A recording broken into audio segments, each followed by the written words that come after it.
Secretary Harper ate all of that earlier, but at my single sentence, the face of my husband, who until a moment ago was smiling and telling me to live a long and healthy life, turned as white as a sheet of paper. Pregnant Secretary Harper pushed the empty bowl away and wiped her mouth, while my husband grabbed the back of his neck and stumbled. The white powder inside the gourmet lobster bisque, a small pill vial inside the drawer, and a single photograph that would tear down 15 years of marriage. On that day in the CEO corner office, I saw my husband's true face. Before the story begins, I wish you a day full of good luck. Today's story begins now. The moment I placed my hand on the brass doorknob of the CEO suite on the 19th floor, the normally heavy handle felt oddly slippery, wrapping around my palm. Pushing the door open and stepping inside, a bowl of steaming lobster bisque placed at a perfect prop-like angle right in the middle of the mahogany desk immediately caught my eye. My husband, Clare Sterling, pushed his chair back from across the desk and stood up, wearing an awkward smile I had never once seen in our 15 years of marriage. "Are you here, honey? Do not just stand there. Take a seat. I purposely went all the way to that high-end deli you loved this morning. It is your favorite lobster bisque. I transferred it to a proper bowl and heated it up myself. It tastes bad if it gets cold. Come on, eat up quickly." Hearing a man who had never even boiled a pot of instant macaroni for my sake suddenly claim he personally prepared a bowl of hot soup made his tone and hand gestures feel like mismatched gears, grinding uselessly against each other.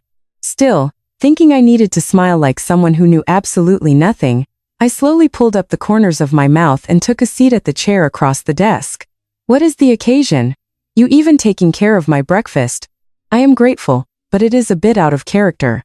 This is the first time in 15 years did something happen."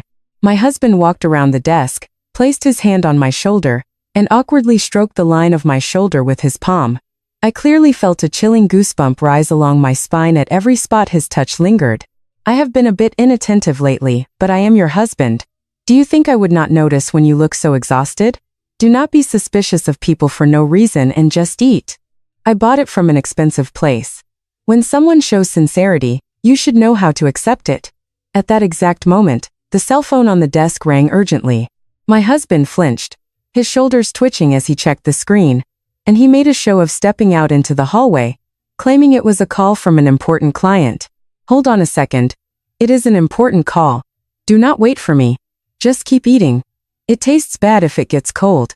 I hope to see an empty bowl when I get back. Got it?" Quietly watching my husband's back as he closed the office door and stepped out, I slowly picked up the spoon and stirred the surface of the thick bisque. A few grains of white powder that had settled at the edge of the bowl slightly floated up along the tip of the spoon, then quietly sank back into the rich soup. The sight entered my vision with absolute clarity. It felt as if my heart beat backward for a second, but I purposely took a deep breath and slowly calmed the trembling in my fingertips. I took my cell phone out of my handbag and calmly took photos of the inside of the bowl, the spot where the powder had surfaced and the white grains stuck to the texture of the spoon. Next, I stood up from my seat and slightly pulled the edge of the desk drawer. A small pill vial with its label half-covered caught my eye, reflecting at a slanted angle between a pile of documents. Without laying a single fingertip on it, I recorded a short video keeping that exact slanted angle intact, then returned to my original seat. On one wall of the office hung a large framed family portrait taken on our 10th wedding anniversary. In the photo, I was smiling brightly with my arm linked through my husband's.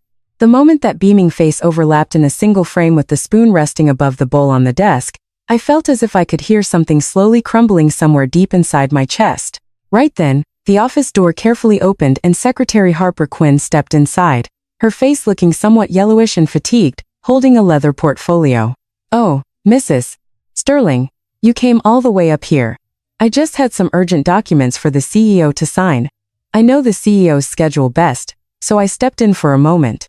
I did not miss the way Harper supported her swollen pregnant belly lightly with one hand while placing the portfolio on the edge of the desk with the other, taking a sly sidelong glance at the steaming bowl of soup. Rising slowly from my chair, I quietly scanned Harper's swollen belly from head to toe, then opened my mouth in my usual calm voice. "Secretary Harper, a pregnant woman should not work on an empty stomach. It just so happens the CEO bought this lobster bisque for me to eat. You look like you are struggling with morning sickness, so please, you eat this. You do not need to decline." A brief hesitation flashed across Harper's face, but that hesitation did not feel genuine. Rather, it came across like a well-rehearsed line of acting. "Oh my, I couldn't possibly eat something the CEO specifically prepared for you, Mrs. Sterling." It was such a sweet gesture from him. I really shouldn't take it. I slowly pushed the bowl toward Harper and added a line of a smile to the corners of my mouth. "It is fine. I am giving it to you to eat. We are all part of the company family after all. Starving a pregnant woman does not sit well with my conscience. Eat it before it gets cold.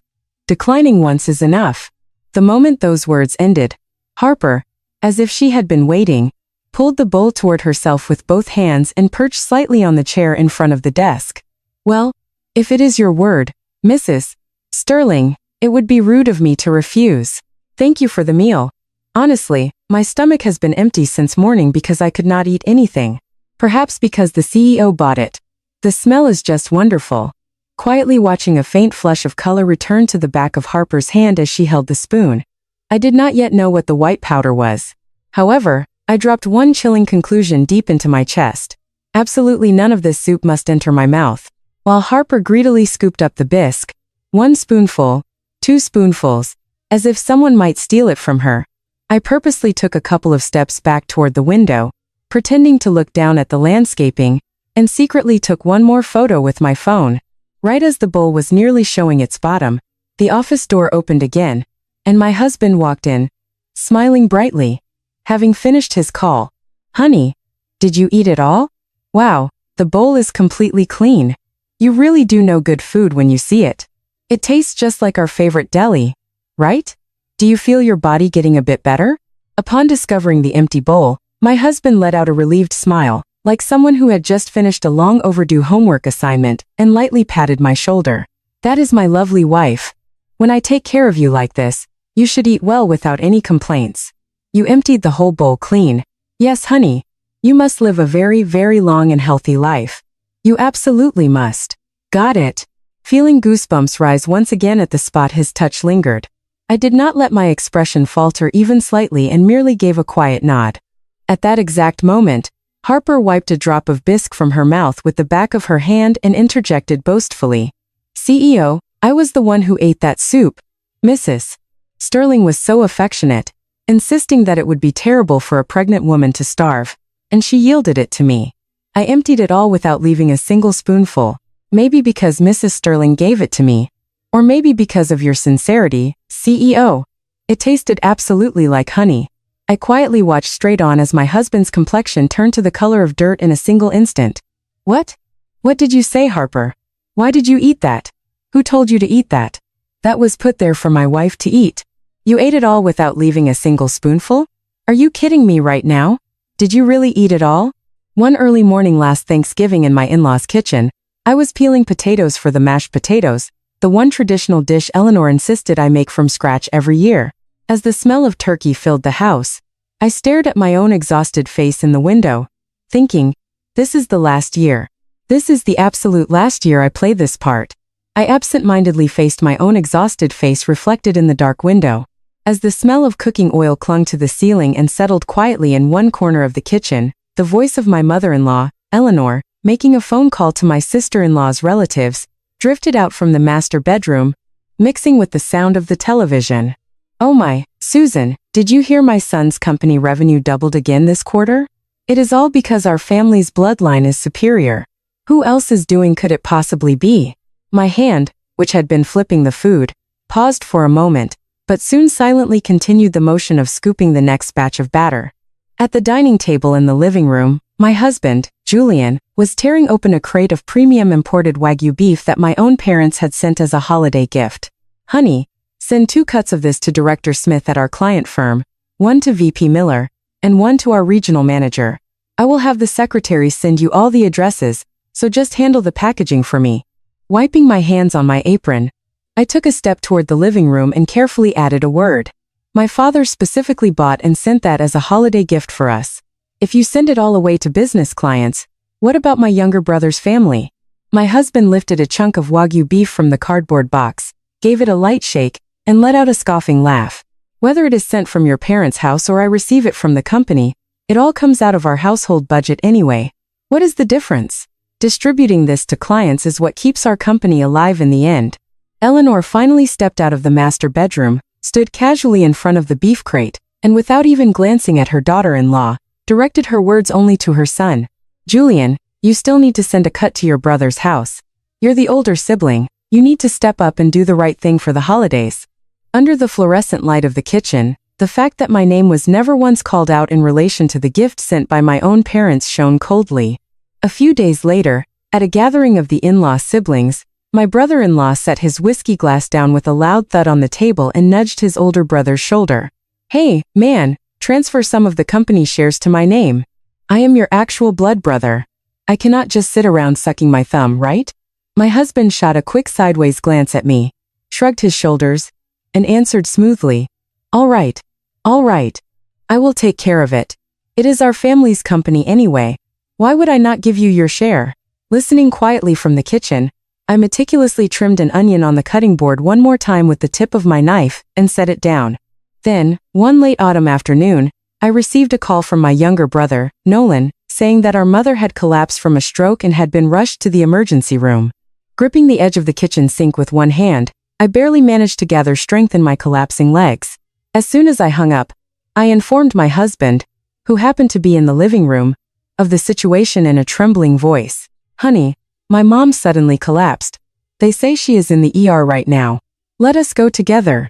Buttoning his suit jacket without lifting his head even once, my husband replied, You know I have a networking dinner scheduled today.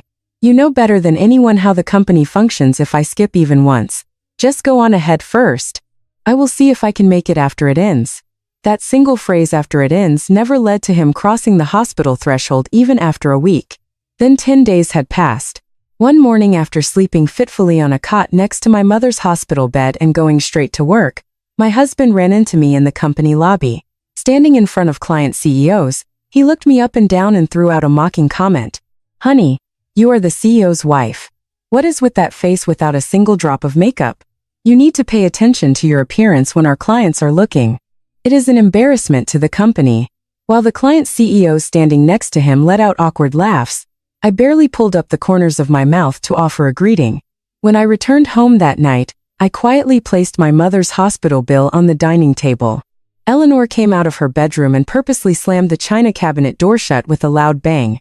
Your family's issues should be handled by your family. Why are you placing a scrap of paper like that on our dining table? It is not like people do not know my son runs a business. Are you shoving this in our faces, asking us to chip in or what? I neatly folded the bill with both hands, pushed it deep into my bag, and firmly bit the inside of my lip. A few days later, at the company's anniversary dinner, my husband held a microphone in front of the employees and smiled brightly. Do not treat my wife like some grand lady. Just treat her comfortably, exactly like one of our regular employees. If she plays the grandmadam at home and brings that attitude to the company, it makes everyone uncomfortable, right? Amidst the employees clapping awkwardly, the sight of Secretary Harper Quinn sitting at the next table, slightly twisting the corners of her mouth into a smirk, pierced straight into the center of my Carly chest. One winter night, when he was frequently working late, I was organizing my husband's corporate credit card statements on the dining table. Even when I discovered payment records for maintenance fees on a luxury condo in Soho and lines of restaurant charges that could hardly be considered client meetings, my expression did not falter. Instead, I quietly photographed each statement with my cell phone camera, then stacked them neatly back in their original place. Around that time, Eleanor would often massage her side and throw comments in her daughter-in-law's direction. From where I stand, is it not about time you slowly step aside? I am just saying this because I feel sorry for my son, living with a wife who cannot even give him a single child. Without adding a single word to Eleanor's comment, I merely continued polishing a fine silver spoon to a shine for the holiday table. When everyone was asleep that night, I knelt in front of a small safe tucked away in the deepest part of my closet. Slowly turning the combination dial and opening the door, a faded yellow envelope resting neatly at the very top came into view. Taking the papers out one by one, a promissory note written in my father's neat handwriting, a copy of the investment agreement and a copy of the shareholder ledger drawn up when the company was founded remained vividly alive. The scene from a spring day 15 years ago on my wedding day when my father handed a thick envelope to his son-in-law with both hands, sprang vividly back to my fingertips. I am not just giving you this money, I am lending it as seed money for your company, and you must officially register a 60% stake under Claire's name. That is the final request our couple has for you as our son-in-law. Adding the $200,000 of severance pay I received from my previous job to my parents' $500,000 retirement fund. The sound of the notary stamp hitting the paper on the day that $700,000 entered the company's first bank account rang clearly in my ears once again. Throughout our marriage, whenever the holidays rolled around, my husband would affectionately hold my hand, asking me to stamp my signature just once for a name transfer. Eleanor would chime in from the side, saying that since we were all one family anyway, it would be better to clean things up by putting everything under the son-in-law's name. Every time that happened, the memory of the hand my father held onto for the last time before he passed away came to mind, and I ultimately never once took pen to paper for that signature. As I quietly traced the edge of the promissory note with my fingertips, it felt as though my parents' retirement fund and the severance pay of my youth were rising vividly in a single line above the ink stains. A scene of holding hands on that spring wedding day 15 years ago, and a scene of a dark autumn morning frying meatballs at 5:30 inches the kitchen, quietly overlapped into one place in my mind. Hugging the promissory note, the investment agreement, and the shareholder ledger copy to my chest with both hands deep in the closet, I knelt there in the darkness for a long time that night. My husband's lips turned a pale blue, and each syllable leaked out as if trembling. But Harper, yet to grasp the meaning of that tremble, smiled brightly. "What is wrong, CEO? Mrs. Sterling said it out, but she insisted a pregnant woman should not starve and yielded it to me." My husband stumbled back a step, grabbing the back of his neck with his palm. His fingertips clutched the collar of his dress shirt, causing a button to pop off and roll onto the carpet. "No. No. You were not supposed to eat that. That was not made for you to eat." That single sentence escaping my husband's mouth instantly froze the air in the office. The smile hanging on Harper's lips slowly vanished, and the sight of her yellowish face hardening entirely unfolded right before my eyes. My husband reached out, trying to grab the edge of the desk, swiped at the empty air, and crashed heavily onto the carpet, knees first. Taking one step back, I slowly swept my gaze like a camera, capturing a single frame. My collapsed husband, Harper, who is now finally clutching her belly with both hands and the empty soup bowl on the desk. At that moment, 15 years of long history began to unfold all at once in my mind, like a single faded family photograph. A certain autumn morning, facing my aging face reflected in the window while making holiday food in the dark kitchen at 5:30. My hunched back as I slept fitfully on the cot next to my mother's hospital bed. Everything flashed through my mind at once. And at the very core of all those scenes, tightly bound and sleeping deep inside the closet safe, rested the heavy weight of the promissory note, the investment agreement, and the shareholder ledger copy.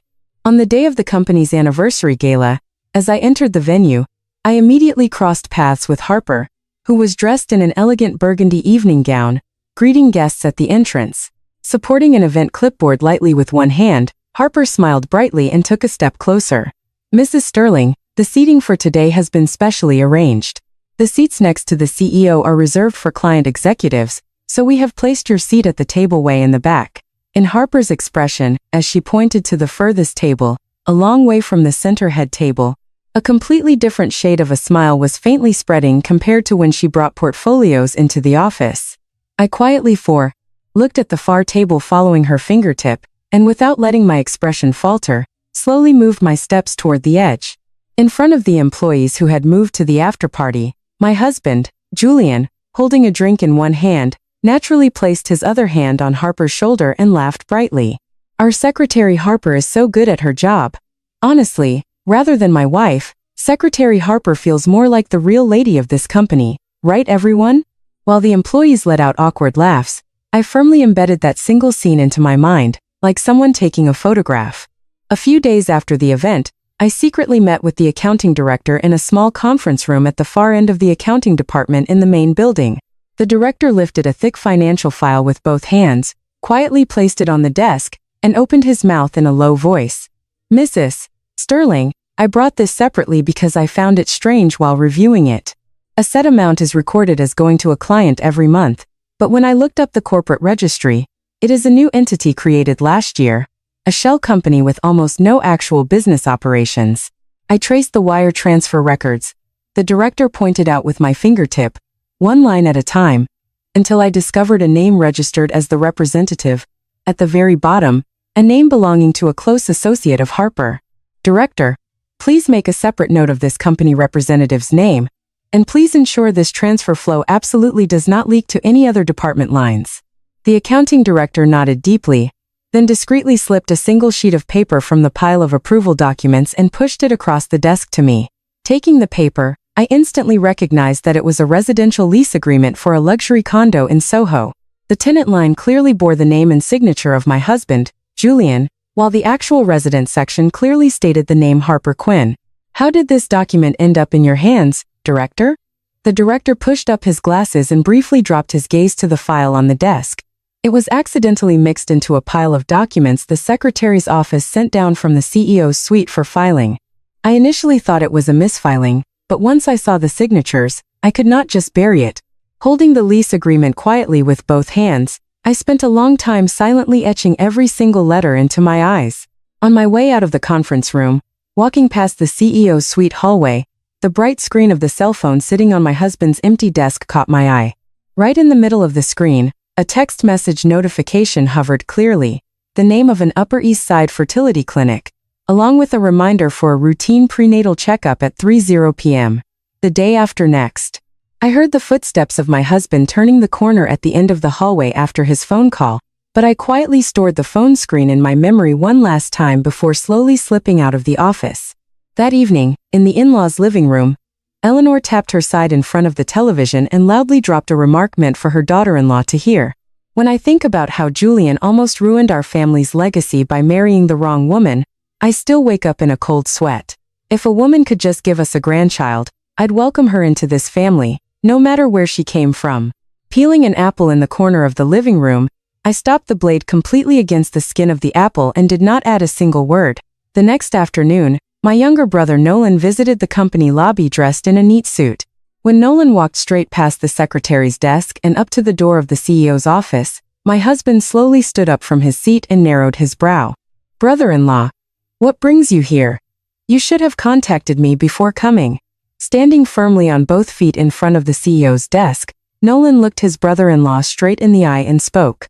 Julie and I need to see exactly how my sister's company shares are currently structured. With our mother lying in a hospital bed as her brother, it is only right I know where and how our family's $700,000 is operating. My husband lightly slammed his palm on the desk, twisted the corner of his mouth, and threw out a mocking remark. This is not a place for a brother-in-law to interfere. For a wife's family member to march into the company and demand answers between a married couple, that goes against basic decency. You should leave. Nolan's shoulders heaved once, but unable to continue his words right there, he had to turn around, only hearing the sound of the office door shutting behind his back. Meeting with the accounting director again that night, I compared the corporate registry, the shareholder ledger, and the investment agreement line by line, tracing them with my fingertip. Director, so you are confirming that the 60% stake registered 15 years ago has survived completely intact without being diluted even once during any capital increase process. The director tapped his approval stamp lightly and replied in a calm voice. That is correct, Mrs. Sterling. The CEO attempted a name transfer a few times, but because your signature was never provided, it fell through every time. On the registry, you remain the sole 60% majority shareholder. That is unshakable. On my way out of the company, I briefly stopped by a fine dining restaurant I frequented. The owner warmly grabbed my hand and carelessly let slip a comment. Mrs. Sterling, the CEO, was here a few days ago with a woman looking like a young newlywed. They looked so affectionate. I assumed she was your niece or something. Without changing my expression in the slightest, I smiled brightly as usual, paid the bill and walked out the door. Returning home that night, my husband casually slid a thick stack of documents across the dining table. Honey, I am trying to neatly consolidate some real estate and bank accounts under the company's name. I just need you to sign this one time. Organizing it under a single name makes the tax processing much cleaner and it will be easier for both of us. I carefully picked up the documents with both hands, slowly flipped through them page by page, then gathered them neatly, folded them deeply once, and quietly shoved them into the inner pocket of my bag sitting nearby. My head feels a bit heavy today. Let me look it over for a few more days, and we can talk about the signatures." Then from across the dining table, I quietly stared straight at the faint spasm that flashed across the corner of my husband's mouth. The next morning on my way to work, I pulled out a business card I had received through an attorney acquaintance from the inner pocket of my handbag, gently running my fingertips over it. The card bore the neat lettering of a managing partner at a Wall Street law firm that handled family law, criminal cases, and corporate disputes all in one place. I gently pressed the attorney's direct number on my cell phone and left a voicemail in a clear voice to secretly schedule our first consultation. "Attorney, this is Clare Sterling. I have a matter I would like to consult with you about privately without anyone else knowing. If possible, could you make some time for me this week?" Hanging up the phone, I quietly ran the back of my hand over the phone that held photos of the lease agreement, the wire transfer records, and the fertility clinic text message deep inside my bag and slowly directed my steps toward the company's main entrance. As the scenes of 15 years that had flashed through my mind all at once settled down, I returned to the heavy breathing of my husband collapsed on the carpet. A faint white foam spread like a band around the corners of his mouth. One of his hands clutched the collar of his dress shirt, and his toes twitched slightly on the carpet. The scene entered my vision like a crystal clear screen. Taking exactly one step backward from that spot, I pulled my cell phone from my handbag and quietly opened the photo gallery. The texture of the white powder grains that had floated on the soup earlier and the label of the small pill vial reflecting at a slant inside the desk drawer. Every single photo was sitting there in vivid detail. At that exact moment, Harper grabbed the edge of the desk with both hands, stumbled heavily on one leg, and slumped down right where she stood. "Mrs. Sterling." Suddenly, my stomach hurts so much. "Please do something. Please." Thick cold sweat poured down Harper's yellowish face like heavy bands. I quietly watched straight on as she trembled, wrapping her hands around her swollen belly. Without turning off my phone screen, I opened the office door and threw a clear command toward the hallway. "Secretary's desk. Whoever is out there, call 911 immediately and call the police at the same time. One person dial 911 for EMTs. Another call the police separately. Do it now." From the hallway, someone let out a short scream and the sound of a receiver being frantically snatched up could be heard. I turned my steps back inside the office. The desk drawer had shaken slightly from the impact of being opened earlier, causing the small pill vial to roll out from the back and lie sideways on the carpet. Pulling a clean handkerchief from my bag, I carefully wrapped the vial without letting a single fingertip touch it and placed it safely on the corner of the desk. The vial's label clearly displayed an English medical abbreviation along with a small warning symbol indicating it was strictly prohibited for use by pregnant women. Typing the abbreviation into my phone's search bar, lines of text appeared on the screen, explaining that it caused fatal miscarriages in pregnant women and placed severe strain on the heart. Feeling something cold sink vividly deep into my chest, I barely suppressed the trembling in my fingertips.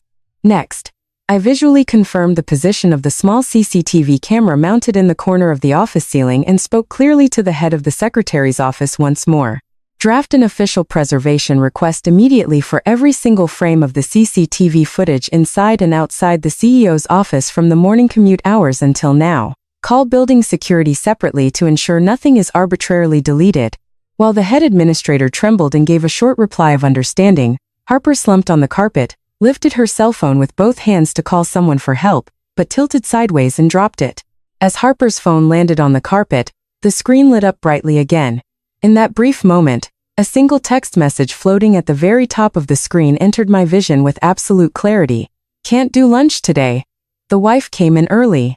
You know how it is." The sender's name was clearly displayed as none other than my husband, Julian, and the timestamp was the exact time my husband claimed he was stepping into the hallway to take a client call.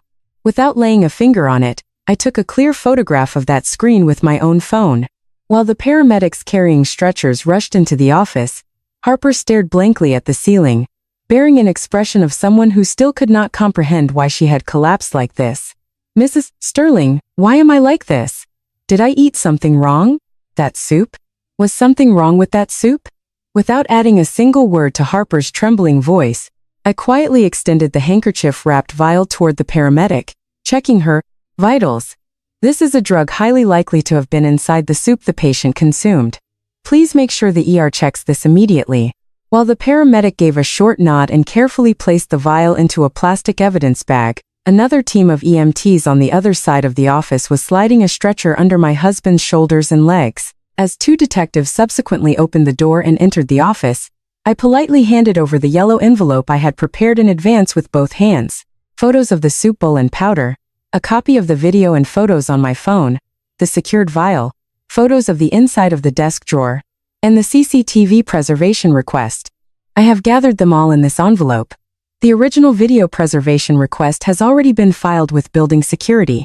The middle-aged detective standing in front took the envelope with both hands and looked at me quietly for a moment.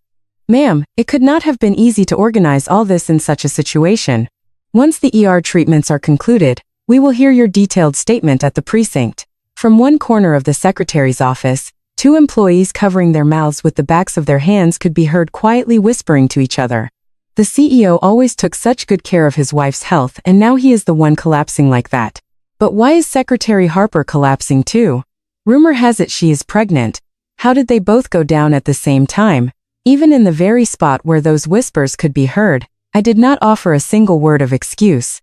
I simply walked slowly toward the office window. Beyond the glass, the sight quietly unfolded of two ambulances, sirens wailing loudly, pulling up to the main entrance, loading my husband and Harper onto stretchers, one after the other, and speeding off toward hospitals in different directions. I stood at the office window, my hands gathered neatly, silently, watching the red flashing lights of the two ambulances stretch out over the gray city roads and fade away. There was no longer any trembling left in my gathered hands, and deep inside the handbag resting quietly at my feet, the promissory note, investment agreement, and shareholder ledger copy written personally by my father 15 years ago sat firmly tied, holding a heavy weight. In the hallway of the University Hospital emergency room, medical staff following the stretchers frantically looked around and shouted loudly, asking if there was a guardian present. I stepped forward and answered in a composed voice. I am the legal wife for CEO Julian Sterling. The patient Harper Quinn is an employee from the company's secretary office. Both individuals collapsed together inside the same CEO office. A young doctor in ER scrubs quickly flipped through the chart and immediately followed up with a stern question. Patient Harper Quinn is currently facing an imminent risk of miscarriage with signs pointing to drug poisoning. If there is any food, medication, or anything at all they consume together, you must tell us immediately. I pointed with my fingertip to the yellow envelope held neatly by the detective standing to the side, looking the doctor straight in the eye.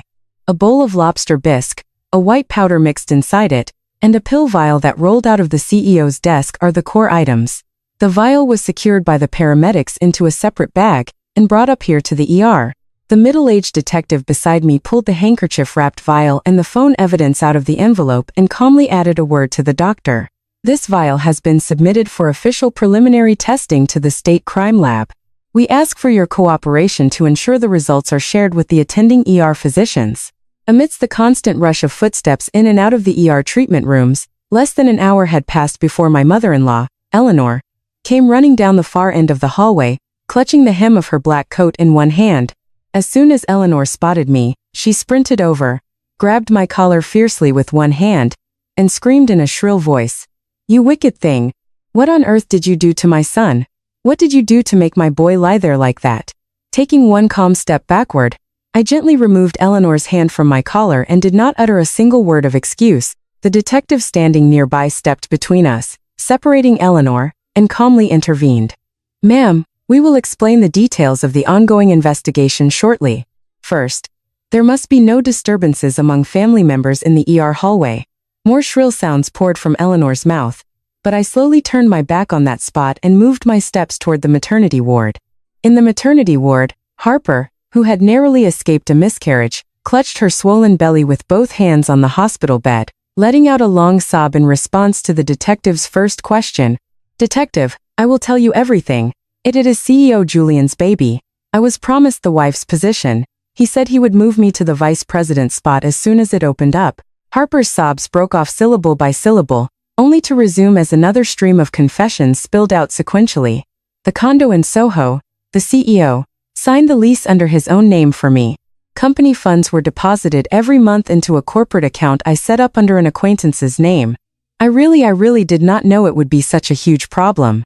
Leaning quietly against the wall by the hospital room door, I carefully engraved every single line of Harper's tearful confession into a place deep within my chest. Walking far down the hallway until I reached the glass wall of the intensive care unit, I stared quietly for a long time at the profile of my husband, lying there with an oxygen mask over his mouth. The neat touch of my father handing the envelope to his son-in-law with both hands in the spring 15 years ago briefly flashed in my mind, but I quietly folded that memory and slowly pushed it deep into my heart. Just then, my brother Nolan came running urgently from the end of the hallway, his suit jacket flapping, and pulled me into a deep one-armed hug. "Claire, I am so sorry. I should have brought her to a better hospital sooner. From now on, I will be right by your side."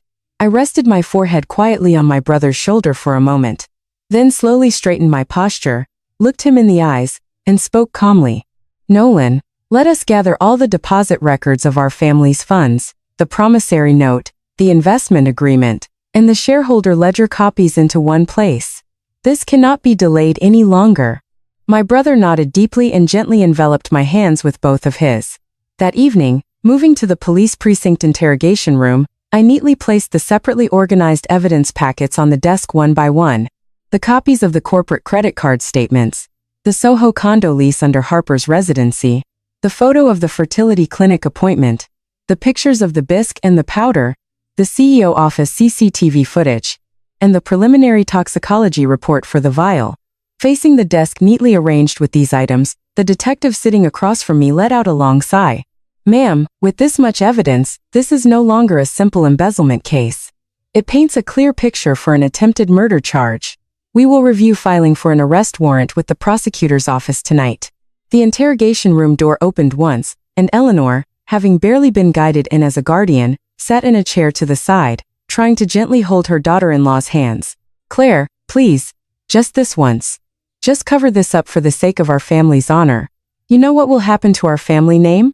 Julian is still your husband, is he not?" I gently removed Eleanor's hands with one hand and slowly stood up from my seat.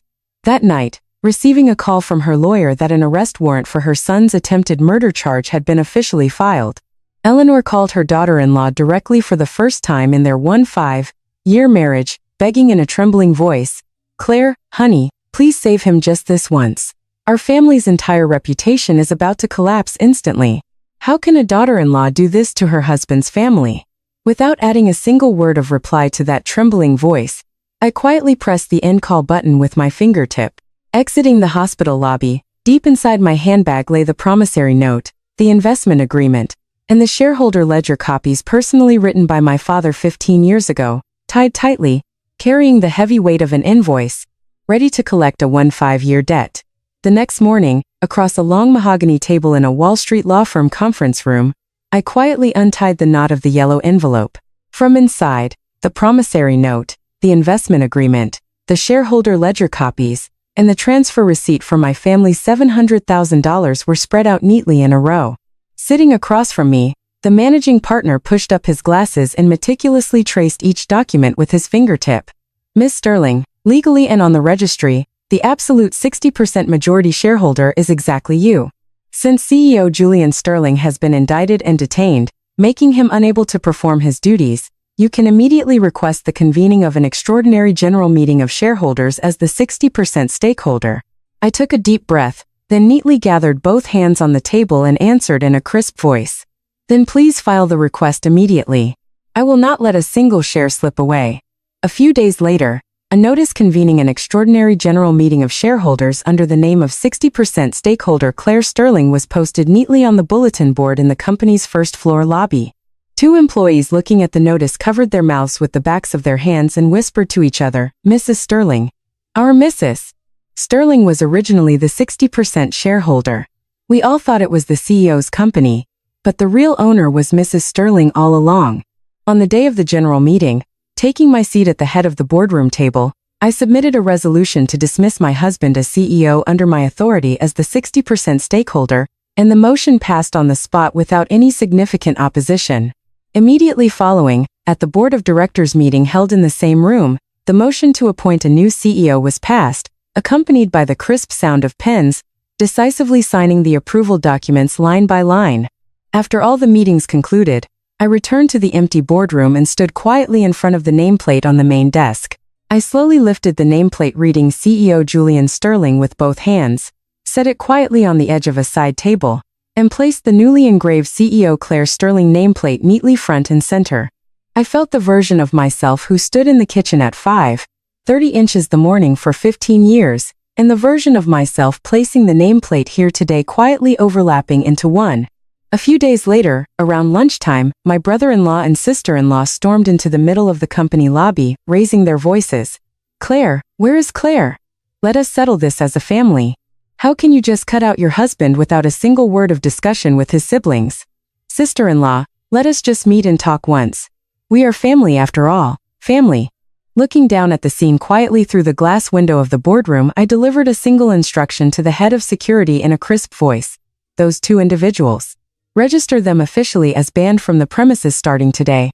Do not let them take a single step further into company business under the pretext of being family." While the security personnel politely blocked the two, my sister-in-law was dragged out shouting, "Sister-in-law," until the very end, but I did not step down toward that spot even once. The following afternoon, my mother-in-law, Eleanor, came directly to the CEO's suite door. As soon as she walked in, she dropped straight to her knees on the carpet. "Clare, honey, please forgive him. Just this once. I know all about the devotion you showed, frying meatballs in the kitchen every morning at dawn. I know it all. So please just save our Julian this one time." I quietly looked straight at Eleanor's hands, which trembled in the empty air for a long time as she knelt. The image of that autumn morning in the dark kitchen at 5:30 when she merely turned up the volume on the television while walking from the living room to her bedroom floated vividly in my mind. "Eleanor, you never once stepped out into the kitchen on those early mornings. I have no right to accept you kneeling today. Please stand up." A deep sob escaped Eleanor's mouth, but turning away from her hands, I stood up from my seat, opened the doors of the CEO's suite wide with both hands, and left them open. That same week, while going through the company bank accounts and real estate deeds line by line with the accounting director, the director tapped the approval folder lightly and opened his mouth in a low voice. "Ma'am, I mean CEO. Regarding that unidentified new shell company I mentioned last time, the registered representative remains a proxy, but tracking the flow of funds one step further, the actual beneficial owner has been confirmed as Harper Quinn. The luxury condo in Soho, 2 vehicles and all the company funds siphoned off every month went straight there." Tracing the lines of the statements the director pointed out neatly with my fingertip, I replied in a calm voice, "Director, please file for a preliminary injunction to seize all of those assets immediately. Proceed with criminal charges for occupational breach of trust and embezzlement simultaneously against Harper Quinn. Officially file a separate civil lawsuit for alienation of affection along with liability for aiding and abetting the embezzlement."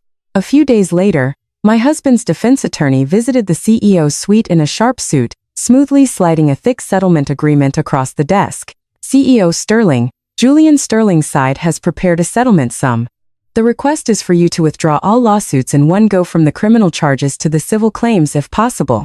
I quietly looked over the settlement agreement, then pulled out 2 sets of documents I had prepared separately from my desk drawer, placed them directly on top of his agreement, and slid them back across the desk. "Here are 2 copies of the divorce petition and the separation of liability documents. Attorney, please deliver them carefully to your client yourself." As the attorney's shoulders twitched and he slowly stood up, taking the documents back into his hands, I rested both my hands quietly on the edge of the desk, looking straight at his retreating back. At dusk, on my way out of work, crossing the company lobby toward the main entrance, employees on both sides bowed their heads deeply in greeting one by one. From inside my bag, I quietly pulled out one of my newly printed CEO Clare Sterling business cards, slowly running my fingertip over the 3 words of my name stamped upon it. Late that night, a photograph arrived on my cell phone screen with a short text from the detective. Under the bright fluorescent lights, the scene of that lobster bisque bowl that had sat on the office desk, now neatly sealed with an evidence sticker, resting securely in a compartment of the police evidence locker, was captured clearly in a single frame. I quietly set my phone down on the desk, walked slowly to the window of the CEO's suite, and silently stared at the deep red light of the sunset spreading long across the city for a long while. On the morning of the sentencing hearing, I walked slowly toward the front gates of the courthouse, gently adjusting the buttons of my neat black suit once before heading straight in.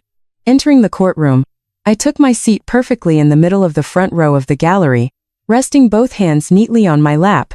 Soon after, the side door opened, and my husband, Julian, wearing a gray prison uniform and restrained with wrist cuffs, slowly walked into the defendant's box. My husband's gaze stopped once at the front row of the gallery, locking eyes with me, but without letting my expression falter at all. I looked straight back into his eyes. The judge flipped through a stack of documents with his fingertips, reading down line by line in a crisp voice. Defendant Julian Sterling, the court finds you guilty of all charges, including attempted murder and occupational breach of trust and embezzlement. The court judges the circumstances to be extremely severe, given that the defendant targeted his legal spouse using a substance clearly marked as fatal if used by pregnant women. A "so" leaked out from Eleanor in a corner of the gallery, but I did not turn my head toward that sound even once.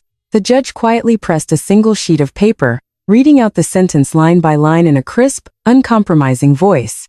Regarding the concurrent crimes of attempted murder and occupational breach of trust and embezzlement, the defendant, Julian Sterling, is sentenced to 15 years in state prison. My husband's shoulders in his prison uniform slumped forward as if collapsing, his legs giving out as he stumbled, while the corrections officers on either side quietly supported him. I kept my hands neatly folded on my lap, neither standing up nor losing my composure, watching the entire scene straight on to the very end. That same afternoon, a separate sentencing hearing for Harper Quinn followed in another courtroom. The judge took a deep breath, looked straight at Harper, and calmly opened his mouth. Defendant Harper Quinn, regarding the charge of being an accomplice to attempted murder, the court finds you not guilty. However, regarding the civil liability for the affair and the charge of aiding and abetting corporate embezzlement, the court finds you guilty on all counts. Harper's shoulders dropped heavily, and her hands slid quietly down below her now empty belly. A few days later in civil court, the judge read down the ruling for the alienation of affection damages line by line. Defendant Harper Quinn is ordered to pay $150,000 in civil damages to plaintiff Clare Sterling and must immediately return all corporate assets organized under Harper Quinn's name to the plaintiff's corporate entity. After the ruling concluded, Harper walked out the courtroom doors, holding her stomach with one hand, staring blankly at the floor, slowly disappearing down the end of the hallway. A few days later, in the narrow hallway outside the prison visitation center, Eleanor, having just finished visiting her son, blocked my path with one arm. "Claire, honey, please, just one petition letter to reduce Julian's sentence. I am begging you as a mother." As a mother, taking one step to the side to quietly evade her, I briefly looked straight into Eleanor's eyes. "There is no one left here for you to call honey or daughter.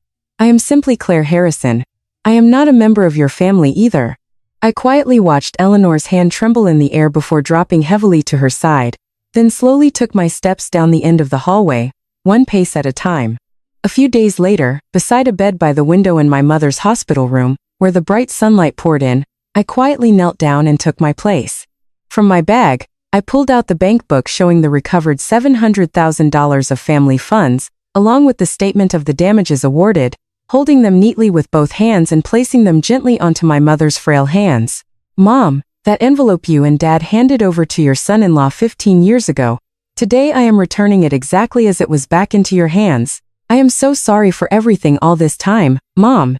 My mother, who had struggled to gain strength in one hand since her stroke, barely supported the weight of the light bank with her fingertips, looking straight at me quietly for a long time without a word. A thick tear slowly rolled down the corner of my mother's eye, and her dry lips moved quietly once. "Claire, our Claire, Mom. Mom just wanted our daughter to live a decent life. Our daughter has suffered so much." I gently wrapped my hands around my mother's frail hands and buried my forehead against the back of her hand for a long time. Next to me, my brother Nolan gently placed a hand on his sister's shoulder and added a word in a soft voice. "You did so well, Claire. Mom and Dad would both be so proud of our sister." Taking a deep breath, I slowly lifted my forehead from the back of my mother's hand, met her eyes, and quietly opened my mouth. "Mom, from now on I will stay right by your side and take good care of you. Every Saturday I will push all company work aside, hold your hand, and we will take a walk around the hospital courtyard together. Let us promise each other that, Mom." As the bright midday sunlight stretched long into the hospital room window, gently resting upon the back of my mother's frail hand and the recovered bank, I sat quietly watching the warm light linger on one family, finally together in one place for a long time. Thank you so much for staying with this long story until the very end. There is a specific kind of loneliness known only to someone who has stood alone in a dark kitchen at 5:30 inches the morning, and to the fingertips that silently endure that loneliness. A day will surely come when your own name is carved clearly once again. Enduring is not the only virtue. Sometimes cutting ties is another form of courage and love. To all the mothers out there silently preparing a meal for their families again today, you have worked so incredibly hard. I support you from the bottom of my heart, hoping the day comes when your name is placed neatly in the spot where it shines the brightest. If you listen to this story until the end, please leave a comment letting me know you enjoyed it. I wish happiness to everyone who subscribes and leaves a like.